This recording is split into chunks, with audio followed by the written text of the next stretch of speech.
with what's happened this last week, I've taken a step back. Everybody's talking about it. I thought I'd do me a short video about it just because basically what I'm going through. Might as well.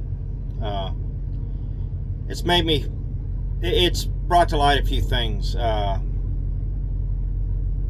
If you think this is funny, you're sick. That's just, you need help. This is not funny. You should never, ever laugh at something of this nature. It's inappropriate. It's inexcusable. You can have your own feelings. But if you somehow you think this is funny, it's serious. I don't think you realize how serious it is. Most of these people screaming and yelling are just empty-headed echo chambers. They're just useful tools for somebody else. The problem that these people have is that when you get somebody like a Charlie Kirk, or Ben Shapiro even, or a Matt Walsh, or, who's that guy that's always on the Whatever podcast? It is The Crucible.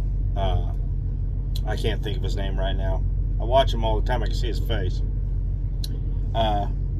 They make you look at yourself. They become a mirror. And when people are forced to see themselves in the light, they realize what ugly, empty people they are. It happens to everybody. So there's a choice you can make at that point. You can better yourself and try to rise. Or you can blame somebody else. Or you just break the mirror.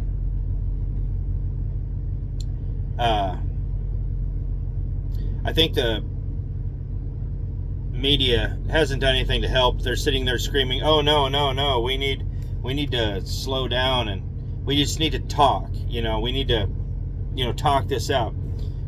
Are you kidding me? You killed the last guy who was talking about it. The guy before that, Martin Luther King Jr., y'all killed him. Malcolm X, y'all killed him. Medgar Evans, you killed him. Jesus, you killed him. Why? Because these guys were mirrors who were forcing people to examine themselves. They were dangerous. Ideas are dangerous. Ideas provoke thought, and they turn mind-numbing, obedient tools into free-thinking people. You want to be free-thinking?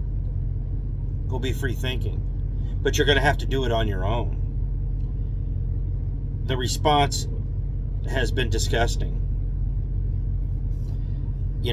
When a human life has been taken, that tells me that there was a breakdown somewhere. And it doesn't matter how the life was taken, whether it's in the electric chair or whether it's random.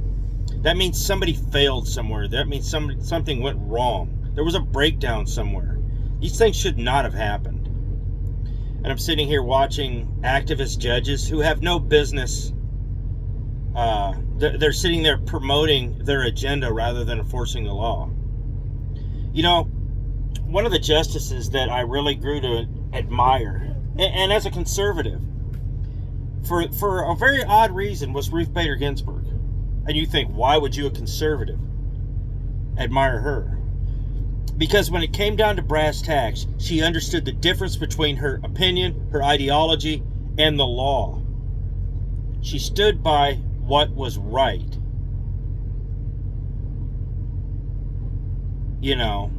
And whether you agreed with it or not, when the rubber came to the road, there's times that she sided with the conservatives. Say, no.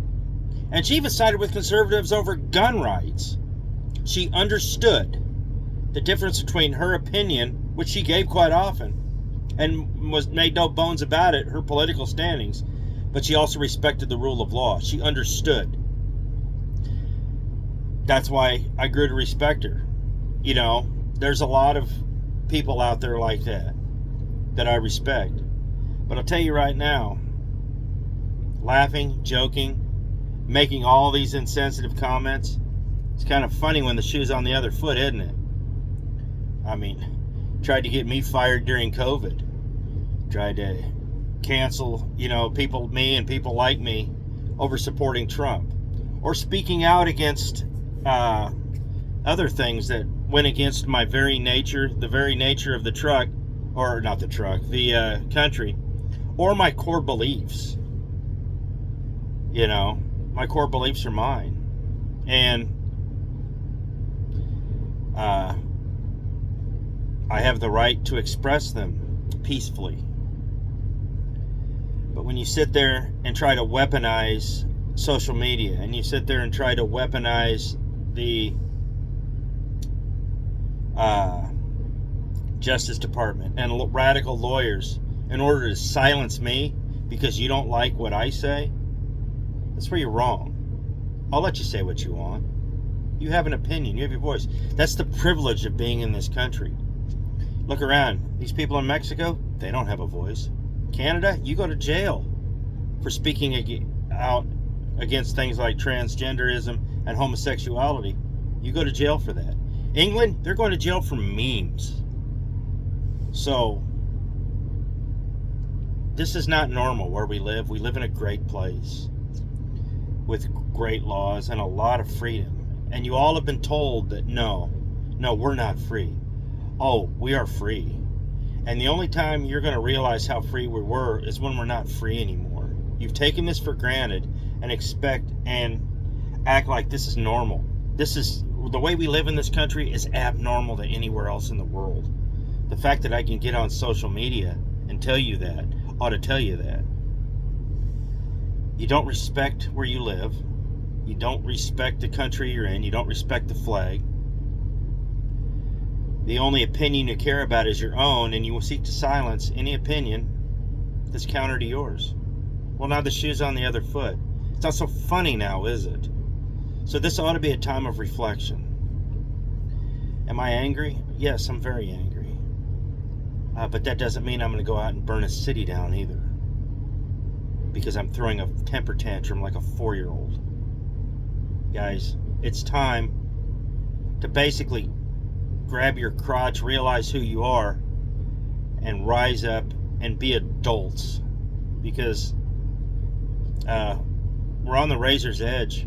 And I'll tell you right now, we're at a point right now to where we may not come back. You can go left or you can go right. But I'll tell you, the one thing they learned in the Soviet Union,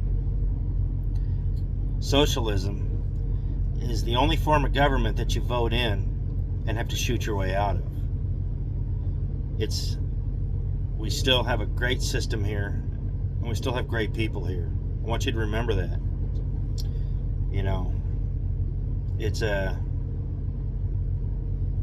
yeah, I'll end it there.